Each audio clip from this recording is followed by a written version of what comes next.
औज़ु बिल्लाहि मिनश शैतानिर रजीम बिस्मिल्लाहिर रहमानिर रहीम सूरतुल बकरा आयत नंबर 248 से हम स्टार्ट करेंगे। वक़ाला और कहा लहुम उन्हें नबीयुहुम उनके नबी ने इन्ना आयता मुल्की ही अन यातियकुमुत ताबूतु फीही सकीनतुम मिर रब्बिकुम व बक़ियतुम मिम्मा तरक आलु मूसा व आलु हारून तहमिलुहुल मलाइका इन्ना फी ज़ालिका लआयातन लकुम इन कुंतुम मुमिनीन। और उनके नबी ने उनसे कहा कि बेशक उसकी बादशाहत में एक निशानी है तुम्हारे लिए कि तुम्हारे पास ताबूत वापस आ जाएगा जिसमें तुम्हारे रब की तरफ से तस्कीन है। और बाकी मांदा इसमें से जो आले मूसा और आले हारून छोड़ गए थे और उसको फरिश्ते उठाए हुए हैं। और इसमें इन फी दालिका बेशक इसमें लायातन अलबत्ता निशानी है लकुम तुम्हारे लिए इन कुन तुम मोमिनीन अगर तुम ईमान लाने वाले हो। तो ये अब बात किसकी हो रही है? बनी इसराइल की। बनी इसराइल कौन है जी? साबिका उम्मत मुस्लिमा। हालांकि ये लोग ईमान के दावेदार हैं लेकिन ऐसा लगता है कि गैब के ऊपर इनका मुकम्मल ईमान नहीं है, सिर्फ एक केसिंग है दीन की जो इन्होंने अपने ऊपर चढ़ाई हुई है।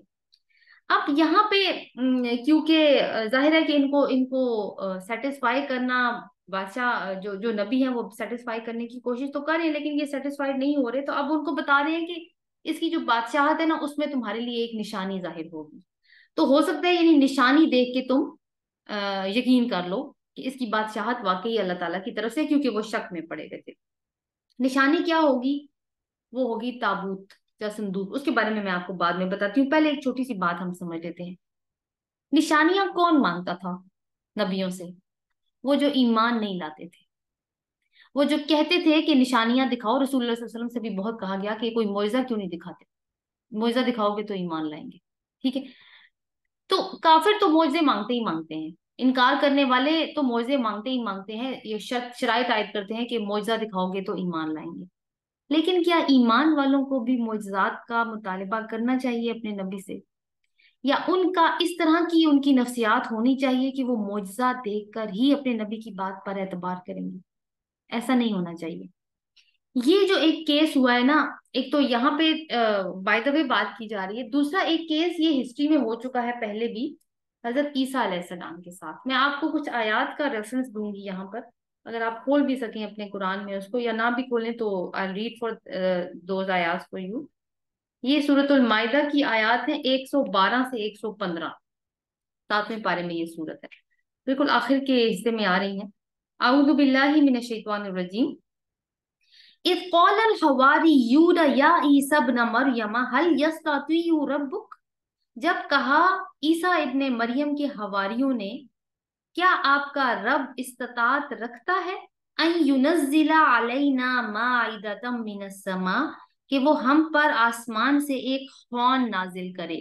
खौन जैसे हम दस्तरखान कहते हैं ना, खौन होता है tray with multiple type of food, food उसके अंदर हो, इन वैरायटी हो फूड की। तो हमारे क्या आप मांग कह रहे हैं कि आसमान से हमारे लिए खौन नाजिल हो? कौन कह रहा है? हवारियून। हवारी कौन है? हजरत ईसा अलैहिस्सलाम के साथी। रसूलुल्लाह सल्लल्लाहु अलैहि वसल्लम के साथियों को असहाब कहा जाता है, हजरत ईसा अलैहिस्सलाम के साथियों को हवारियीन कहा जाता है। कौला, उसने कहा, किसने? हजरत ईसा अलैहिस्सलाम ने। कौलतकुल्लाह इन कुंतुम मोमिनीन, अल्लाह का तकवा अख्तियार करो अगर तुम मोमिन हो। लाइक ये तुम कैसी बात कर रहे हो? कौलू, उन्होंने कहा, एक सेकंड।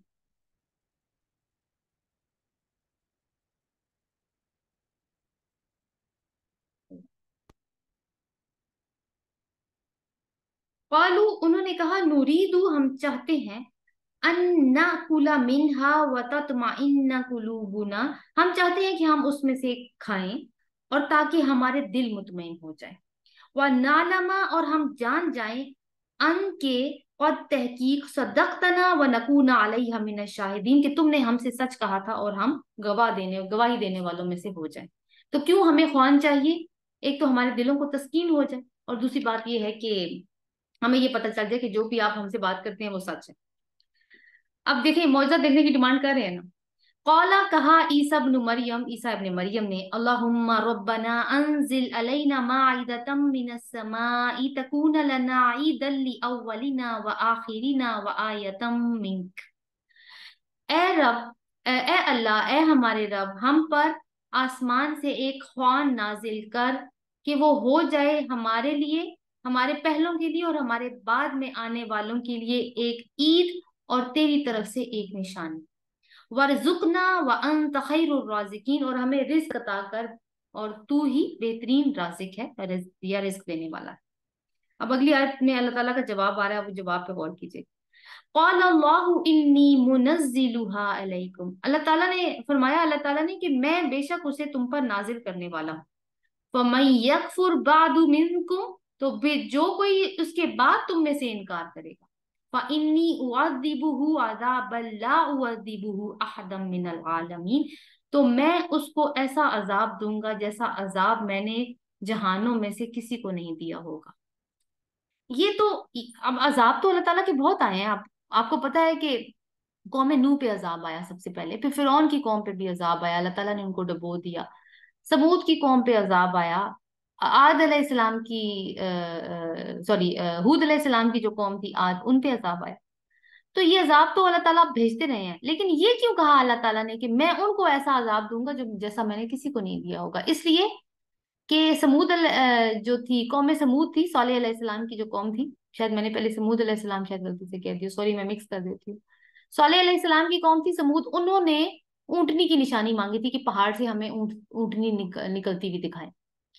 तो अब उसके बाद जब ऊंटनी आ गई तो फिर उन्होंने ऊंटनी को कत्ल कर दिया, यानी इनकार कर दिया मौजूदात का। इसी तरह जो है वो जब कौम जो है वो मौजूदा देख के इनकार कर देती है तो उसके ऊपर फिर अजाब जो है वो जरूर आता है अल्लाह ताला की तरफ से। तो लेकिन वो सब तो वो थे जिन्होंने जो झुटलाने वाले थे। यहाँ पे कौन अजाब मुआवजा मांग रहा है? ईमान वाले। तो अल्लाह ताला ने कहा अगर ईमान वालों ने भी मुआवजा मांग लिया है ना मुझसे, और इसके बाद भी अगर उन्होंने कुफर किया, तो फिर उनको ऐसा अजाब होने वाला है जो बाद में किसी को नहीं होगा। तो ये तो एक चीज है जो आपने माइंड में रखनी है। तो काफी सख्त आप देखिए आया इस पे रिस्पॉन्स है अल्लाह ताला का। तो अब वो जो है वो मुआवजा मांग रहे हैं, इस आयत में भी ऐसा ही तस्करा है, इसलिए कि मुआवजा दिखाने की बात है। इसमें एक और बात भी ये थी कि क्योंकि रसूल उनको कन्विंस करने की कोशिश कर रहे हैं, और उसके पीछे एक ये भी नसीहत हो सकती है कि अगर मुआवजा देखने के बाद भी या वो संदूक देखने के बाद भी इन्होंने इनकार किया, तो फिर लोगों की नजरों में भी ये अपनी वैल्यू खो देंगे। ये जो बड़ा इस्लामी टैग लगाने आए हैं ना अपने ऊपर, ये लोगों को हकीकत का पता चल जाएगा अगर उन्होंने वो वाली निशानी देखने के बाद भी इनकार कर दिया। अब मैं आपको बताती हूँ कि वो निशानी क्या थी। ताबूतु फीहा सकीनतुम, वो ताबूत या संदूक है जिसमें तुम्हारे लिए तस्कीन है तुम्हारे रब की तरफ से, एक चीज। दूसरी चीज उसमें बकिया, बकिया तो मिम्मा तारका आलू मूसा व आलू हारून, बाकी मांदा चीजें हैं जो आले हारून और आले मूसा और आले हारून छोड़ कर गए थे। इसको कहते थे जी, ये संदूक था, इसको कहते थे ताबूत सकीना। इसके अंदर बिलीव किया जाता है, रवायात ये बताती हैं, अब देखा तो नहीं किसी ने भी, कि इसके अंदर ना वो जो हजरत मूसा अलैहिस्सलाम को अल्लाह ताला ने कोहितूर पे तलब फरमाया था और उनको शरीयत अता की थी, तो वो पत्थर की तख्तियों पे एनग्रेव्ड थी, अहकामात एनग्रेव्ड थे। तो वो पत्थर की तख्तियां जो है ना वो मौजूद हैं उस ताबूत के अंदर। दूसरी चीज ये कहते हैं कि हजरत मूसा अलैहिस्सलाम का असा भी उसके अंदर मौजूद है। और तीसरी चीज कही जाती है कि जब चूंकि ये भटक रहे थे सहरा में, सहरायती में, तो अल्लाह ताला ने इनके लिए मन्नो सलवा का इंतजाम किया था। तो सलवा तो परिंदे थे, उनको तो जाहिर है सेव नहीं किया जा सकता, लेकिन मन का एक सैंपल मौजूद था। मन क्या था कि आसमान से शबनम के कतरों की तरह एक लिक्विड आता था जो कि जम जाता था जमीन पर आकर, और वो दानों की शक्ल इख्तियार कर लेता था। ये लोग ये दाने चुन के खा लेते थे, कहा जाता था कि वो मीठे दाने होते थे, यानी इनकी कार्बोहाइड्रेट्स की जो जरूरियात थी उनको पूरा करने के लिए। तो उसका ना एक सैंपल उसके अंदर मौजूद था। इन इन ये जो बनी इसराइल थे, इनके लिए उस ताबूत सकीना की बहुत ज्यादा अहमियत थी। ये इबादत करते थे तो उसको सामने रख के करते थे, इन्होंने कुर्बानी देनी होती थी तो ताबूत सकीना के सामने करके देते थे।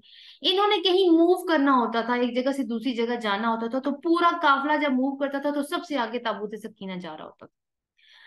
अब हुआ क्या कि इनकी ना जंग हुई एक और कौम के साथ जिनको अमालिका कहते हैं। जब अमालिका के साथ इनकी जंग हुई ना, तो ये वो लोग जीत गए जंग में, और वो जाते जब गए वहां से तो ताबूत सकीना भी ले गए अपने साथ, कि इनकी बड़ी वाबस्तगी है जज्बाती, तो उनको भी साथ ले गए। अब वहां पे बड़ा ही मतलब contrary to the current situation काम होना शुरू हो गया। वो जहां पे भी उस संदूक को रखते थे ना कोई आफत आ जाती थी। कहीं कोई वबा फूट पड़ी, वहां से उठा के किसी और इलाके में रखा, जलजला आ गया, कहीं और रखा कुछ और हो गया। तो वहां पे उन्होंने ये बात समझ ली कि ये जो संदूक है ना ये मनहूस है। तो अब उन्होंने किया क्या संदूक को, कि उन्होंने एक बैलगाड़ी पे उस संदूक को रखा, और बगैर किसी इंसान के, क्योंकि बैलगाड़ी को तो कोई ना कोई इंसान ही हाँक के लेके जाता है, बगैर किसी इंसान के उस बैलगाड़ी को उन्होंने हाँक दिया कि कहीं पे भी बैल उसको ले जाए। तो वो होते होते अब ये जो बात आई ना, उसके बाद आप देखिए तहमिलुहुल मलाइका, उसको उठाए हुए होंगे फरिश्ते। अब फरिश्ते तो नजर नहीं आते ना, लेकिन वो ताबूत इनके पास वापस आ गया था।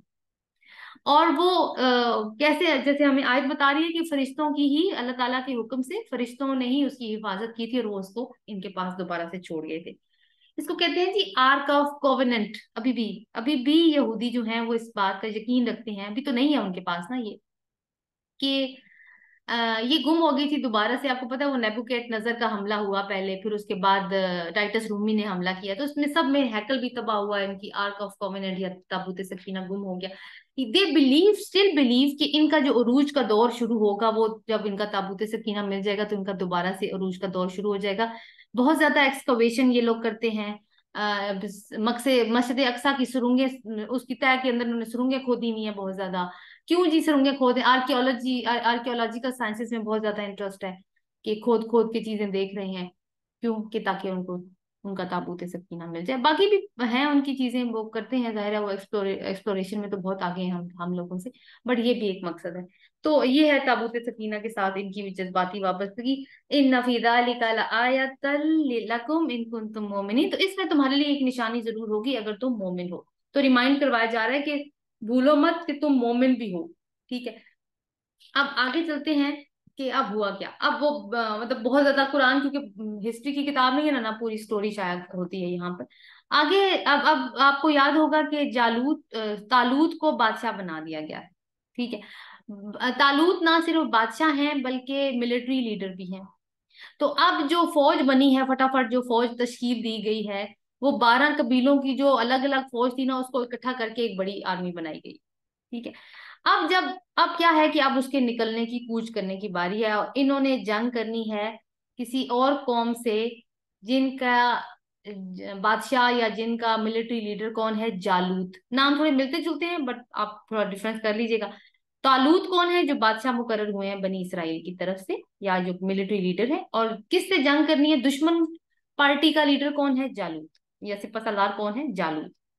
अब ये माइंड में रखते हुए आप देखें कि अब फौज निकल पड़ी है।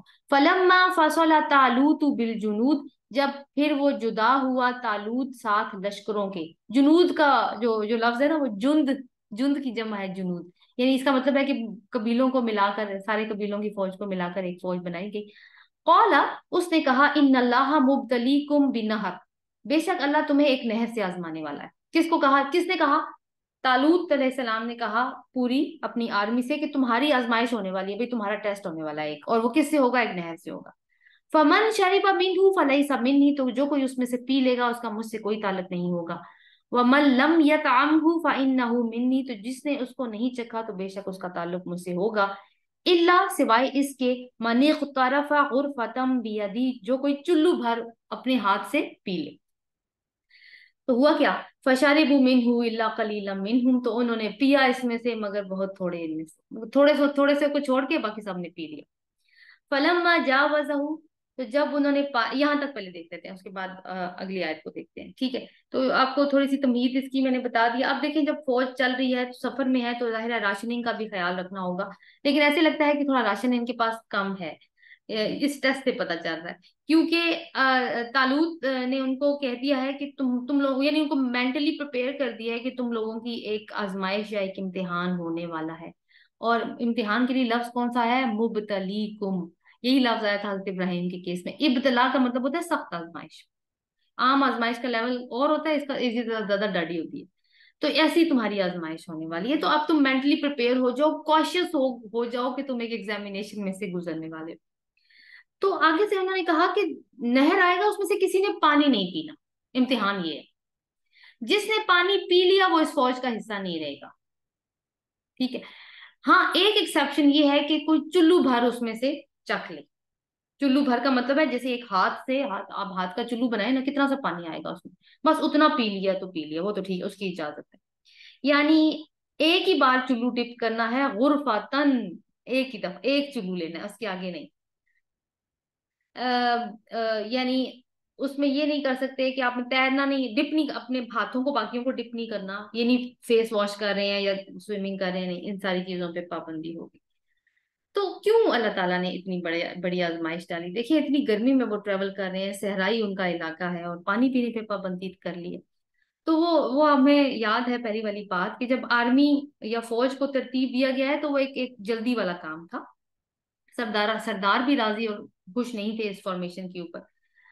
तो इस वजह से ना कोई डिसिप्लिन नहीं था इनके अंदर, और कोई इकट्ठी मशकें जैसे आर्मी करती है ना, दो तीन मुल्क मिलके इकट्ठी मशकें कर रहे होते हैं ताकि उनके अंदर डिसिप्लिन जो है वो एक बरकरार हो जाए या उसकी फिजा कायम हो जाए।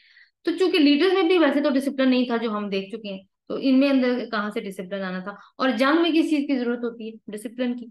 तो कमांडर के हुक्म के मुताबिक आर्मी का अमल करना बहुत ज्यादा जरूरी होता है। जब कहा जाए कि हाँ फायर करो तभी वो फायर करे, जब कहा जाए रुक जाओ तो रुक जाए, जब कहा जाए कि फलाना ट्रूप आगे आ जाए फलाना पीछे चले जाए तो उनको ये करना होगा। जब कहा जाए कि एक फौजी को कहा जाए कि तुम यहाँ से निकल के फलानी जगह पे आ जाओ, तुम्हारी जगह ये बंदा काम करेगा, तो उनको मानना पड़ेगा। अगर ये सब कुछ नहीं करेंगे, अगर अगर कमांडमेंट्स को फॉलो नहीं करेंगे तो क्या होगा? कियास होगा ना फिर जंग में। और कियास का नतीजा क्या होता है फिर उसके बाद? कि क्या वो जंग फिर उन इंसानों के फेवर में जाती है? नहीं, वो दुश्मन के फेवर में चली जाती है फिर। तो इसी वजह से एक एक वो ना, आप देखिए कि ये इनका टेस्ट कर दिया गया है। वैसे तो हम अमीर की अतात जो होती है ना, असल में जो तालूत है ना, जो फौज का जर्नैल है, वो इनको डिसिप्लिन में चेक कर रहा है।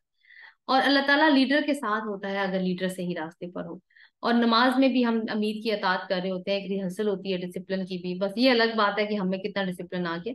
एनीवे, मकसद क्या था कि तुमने अपने नफ्स को कंट्रोल करना है। दूसरी बात ये है कि उन लोगों को फौज का हिस्सा बनाना जो वाकई कारआमद है, और बाकी जो नकारा है उनको छांट के अलग कर देना। क्वालिटी को सामने रखना, क्वांटिटी को नजरअंदाज कर देना। और हमारे लिए क्या सबक है कि जब हम भी कोई ऑर्गेनाइजेशन बनाते हैं, कोई निजाम बनाने की कोशिश करते हैं, तो लोग कितने कारआमद हैं उनको टेस्ट कर लिया जाए शुरू से ही, लीडर उनको चेक कर ले कि कितने कारआमद लोग। अगर तो कारआमद हैं तो उनको रखिए, जो नहीं है कारआमद उनको साइड पे कर दे, क्योंकि वो आगे जाके लीडर के लिए मुश्किलात ही खड़ी करने वाले हैं। तो अल्लाह ताला ने हमें ये तरीका भी बता दिया है यहाँ पे कुरान के अंदर। तो हुआ क्या, फशारिबु मिनहुम, तो उन्होंने पिया, जो इंस्ट्रक्शन दी उनमें कोई उन्होंने वो फॉलो अप नहीं किया, और ना ही उन्होंने डिसिप्लिन का मुजाहिरा किया। तो ये हो गया पहला लेवल उनके डिसिप्लिन का या उनकी ट्रेनिंग का। अब क्या हुआ कि बहुत ज्यादा फौज पीछे रह गई, थोड़े से लोग आगे बढ़े। वो थोड़े से कहा जाता है कि 313 थे। ठीक है, ये फिगर आपने अपने माइंड में रखना है, आज तो नहीं लेकिन इंशाल्लाह अगले आने वाले सेशन में हम जरूर इसको डिस्कस करेंगे। तो अब देखिए कि जब ये हो गया वहां पे, तो अब अगली वाली आयत का हिस्सा देखिए, फलम्मा जावज़हू हुवा वल्लदीना आमनु मा, तो जब उसने पार किया उसे, उसने और उन लोगों ने जो ईमान लाए थे उसके साथ, कालू, उन्होंने कहा, ला ताकत लना यौमा बिजालूत व जुनूदी, आज हम में ताकत नहीं है जालूद और उसके लश्करों का मुकाबला करने की। ठीक है, ये उन्होंने कहा है। अब ये अब हमने देखा कि वो तो पार कर चुके हैं दरिया। जावजा का मतलब एक तो होता है कि दरिया पार करना, दूसरा मतलब होता है आजमाइश से उतरना, आजमाइश से गुजर जाना। तो ये दोनों मफाहिम जो है ना वो इसमें एप्लीकेबल होंगे। तो अब देखिए कि जो जो गुजर गए हैं, ये वो लोग कह रहे हैं कि आज हम, अब सामने उनको नजर आ रहा है ना, वो देख सकते हैं ना, फौज जब दरिया पार किया है तो उनको सामने वाली फौज नजर आ गई है जो बहुत ज्यादा तादाद में थी। लीडर भी नजर आ गया उनका, जो जालूद था। अब क्या है कि थोड़ा घबरा गए हैं। और आप देखें कि जरूरी नहीं है कि जो टेस्ट भी पास कर दे वो परफेक्ट हो, ये जरूरी नहीं है। उनके अंदर कमजोरियां हो सकती हैं, डर हो सकता है, खौफ हो सकता है, कम हिम्मती हो सकती है, अंडर कॉन्फिडेंट हो सकते हैं वो लोग। और अल्लाह ताला ने इस चीज को एक्नॉलेज किया है यहाँ पर कि ऐसा हो सकता है। दूसरी बात ये है कि अब इस बात को यूं समझिए कि जैसे प्रोटेस्ट होते हैं ना, जैसे अब पिछले दिनों कोई वाकया हुआ, मई के जो वाकयात हुए हैं, कि फिर एक पार्टी कह रही थी कि नहीं हमने तो नहीं हुक्म दिया था कि वो फॉर्मेशन पे हमले करें या जो भी है। लेकिन एक होती है ग्रुप साइकोलॉजी। अगर उसमें कोई गलत बंदा भी घुस घुस आए ना, और वो कहे कि सारे मॉब को कहे कि इस तरफ चलते हैं, तो लोग चल पड़ते हैं क्योंकि वो चार्ज हुए हुए होते हैं इमोशनली। अब यहाँ पे क्या था, ये इमोशनली थोड़े डाउन हो चुके हैं जब इन्होंने देखी ना इतनी पावर बैलेंस नहीं है। जाहिर है नंबर देख के फर्क पड़ता है इंसानी नफ्सियात के ऊपर। बदर में भी आपको देखें कि एक तरफ 1000 थे, जो जो काफिर थे वो 1000 थे और मुसलमान 313 थे। तो फर्क तो पड़ रहा था ना, फर्क तो पड़ता है, नफ्सियाती सतह पे जरूर फर्क पड़ता है नंबर का। तो ये चीज हुई थी उनके सामने भी। लेकिन अब ये चीजें देखने के बाद जो जो इम्पैक्ट आता है वो क्या है कि मॉरली इंसान का मोरल डाउन हो जाता है। तो यही हुआ इनके साथ कि इनका मोरल डाउन हो गया, ये कुदरती फीलिंग थी उनके साथ, इसलिए कुरान में अल्लाह ताला ने इसको रखा है।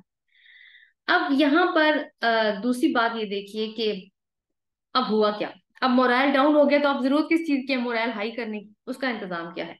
कौल अल्लज़ीना यज़ुन्नूना अन्नहुम मुलाक़ुल्लाह, उन लोगों ने कहा, कहा उन लोगों ने जो यकीन रखते थे कि बेशक वो अल्लाह से मुलाकात करने वाले हैं। मतलब उन 313 में कुछ और तरह के, अब वो जो 313 आगे बढ़े ना उनमें भी आप देखें कि दो ग्रुप्स बन गए, एक क्या, एक का मोरल डाउन है, दूसरा, दूसरे ऐसे लोग हैं जो अल्लाह ताला के साथ मुलाकात के ऊपर यकीन रखते हैं। उन्होंने क्या कहा, कम मिन फियतिन कलीलतिन गलबत फियतन कसीरतम बिइज़निल्लाह, कितनी ही जमातें कम तादाद की गालिब आ जाती हैं उन जमातों के ऊपर जिनकी तादाद कसीर हो अल्लाह के इज़्न से। वल्लाहु मा साबिरीन, और अल्लाह तो सब्र करने वालों के साथ है।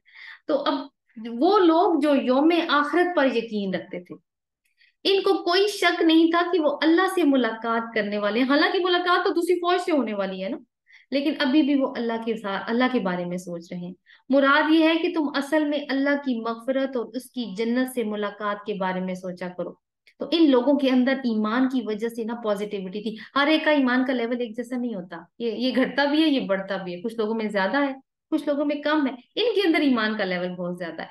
ईमान का लेवल ज्यादा हो तो सोच मुस्बत हो जाती है। तो वो मुस्बत जो साइकोलॉजी थी ना, उसने वो जो मनफी साइकोलॉजी वाले लोग थे उनको मोटिवेट कर दिया।